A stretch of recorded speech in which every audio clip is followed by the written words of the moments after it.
I'm Melissa, and this is the Book Break. Today I'm at Salt Lake City FanX, and I found my knight in shining armor right here. He's going to escort me to go talk to a new up-and-coming author, Christopher Ruocchio. You ready? Ready. Let's go!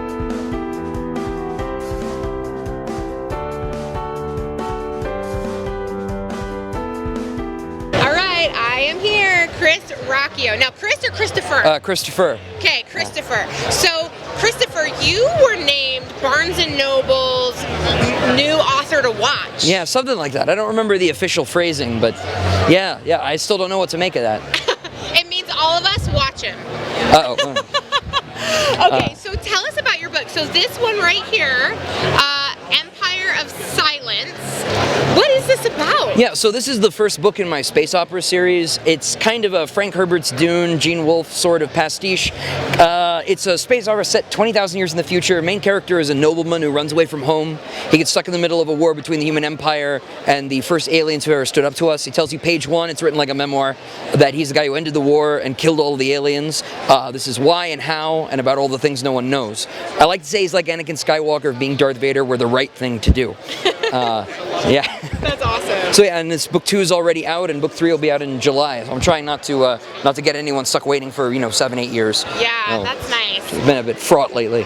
So you are relatively new in the published world. Yeah. But you have a day job outside of being an author. Tell me a little bit more about that. So I'm an assistant editor at Baen Books, which is another science fiction publishing company. We publish writers like Larry Correia, David Weber, Lois McMaster Bujold, and I run their social media, do their marketing outreach, make sure that they get here. So we got a bunch of our writers here at the booth with us that I work with, part of my day job. But I'm wearing my other hat today. I work for a competitor, which is very strange. Yeah. I think I might actually be the only person in that position. I'm not 100% sure. I've yet to meet anyone who is quite in the same spot I am. Yeah. But it's great. They didn't even count this against my vacation. They're like, oh, go check on the other guys and make sure that they're, eating. So I'm here minding them and doing my thing. So that's awesome. Yeah. So your first book, when did that come out? July 2018. Okay, so super new. Relatively recently, and then book 2 came out just this July. So I was out here trying to sell it. Still got a few copies. Yeah, that's awesome. So how did you get into this? Because there's tons of authors or aspiring authors out there that want to break in. Tell me a little bit about your process. Well, I cheated a little bit, right? Because I was interning for Baen Books. So I had all of their contact information for the agents, which is all stuff you can find online, but I got it in one place. Yeah. And I didn't want to be accused of nepotism, working for another publisher. Like, oh, well, he only got published because he works for them. Right. Which is a little bit of in the industry sometimes, but I didn't want that to be me. So I kind of didn't tell them. I told them I was writing. I never asked them to take a look at it or anything. And I didn't know if they were going to hire me being an intern. So I did the whole agent query, write letters, cover letters basically, like you're trying to get a job. And I did all of that while I was trying to get that job too. So I ended up getting the job, and the book sold in the same week. I got the job on Monday, and I was like, I should probably tell you I have this going on. And then Thursday, Daw Books said they loved it and wanted to buy it. So it was a good week. It was January 2016. It was in production a while. Wow. Yeah, that is a really good week. Yeah. So I'm sure you get asked this a lot, and since I know you are a totally laid-back guy, how old are you? I am 26. Okay, now I think you may have mentioned, do people think you're 26? No, I still get carded when I go to GameStop. You shouldn't be buying M-rated games. Actually happens more than with alcohol. People, I don't know. I think I look old now, but whatever. I see too much of my face, so I'll be, it really riles some of the others. You're how old? There was one guy I was talking to yesterday. I'm published with over in the UK, and he's in his 30s, upper 30s, I think, and he's still mad at me. Which it's fun. Sometimes you can tweak someone's nose. It's cool. Yeah. So how did you really learn that you wanted to be a writer? Is that what you went to school for? Well, I do have an English degree, but I don't know how much that actually influenced the writing. It's really hard to teach craft, I think, and I think most of the creative writing classes more or less tell you to just go ahead and do it, and then they'll tell you what they think you did wrong. But usually you're getting critiqued by other students, and with respect to my classmates, they aren't professionals. Right. So I don't know how much the education really did, but I had been writing since I was 8. One thing or another, I finished a book in middle school that no one will ever read.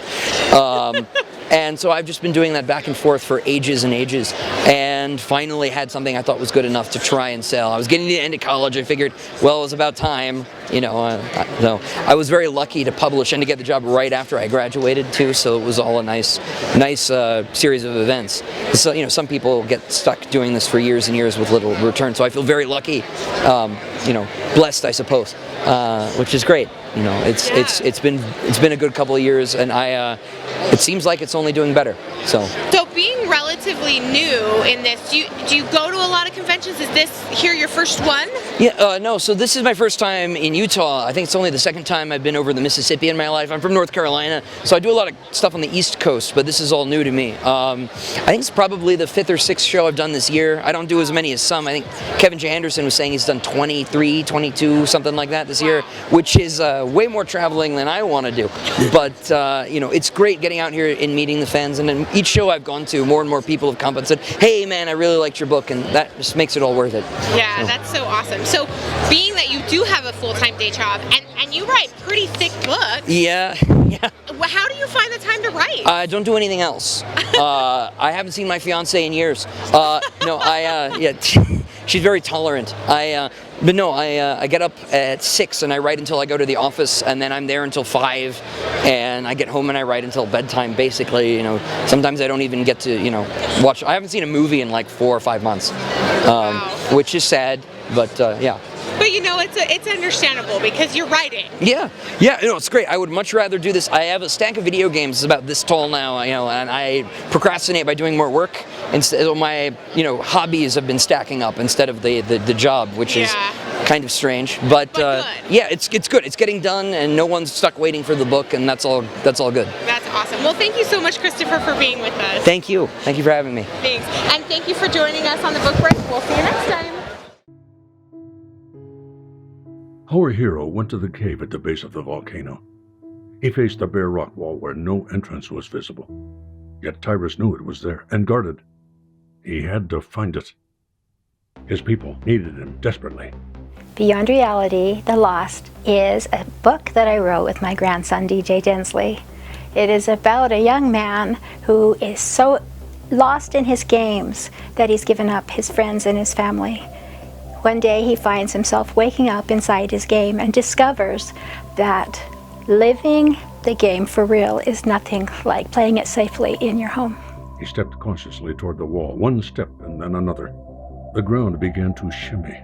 Vegetation quivered and seemed to be growing. Within seconds, a large serpent's head cleared the ground and rose even taller. "Sagar," Tyrus whispered.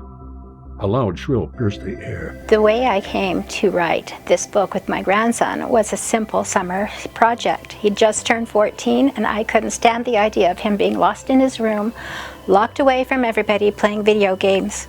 So I suggested that maybe we just write a story about video games instead of playing it for a while, and it turned into this amazing book. My name is DJ. I wrote this book with my grandmother. The ideas came from Goosebumps and Jumanji. With its mouth wide open, the serpent began to lunge toward him. He, being quick of mind and body, climbed alternately, with one foot on the escalating rocks and the other on the serpent's back until he reached its head. Our ultimate goal with Beyond Reality, The Lost, and the books that are to follow, is to get the income we need to sponsor and make the Snowflake Foundation, which is for autistic children and their families, so that they can become their best selves and have a good life. You can buy our book at Amazon.com or at BarnesandNoble.com.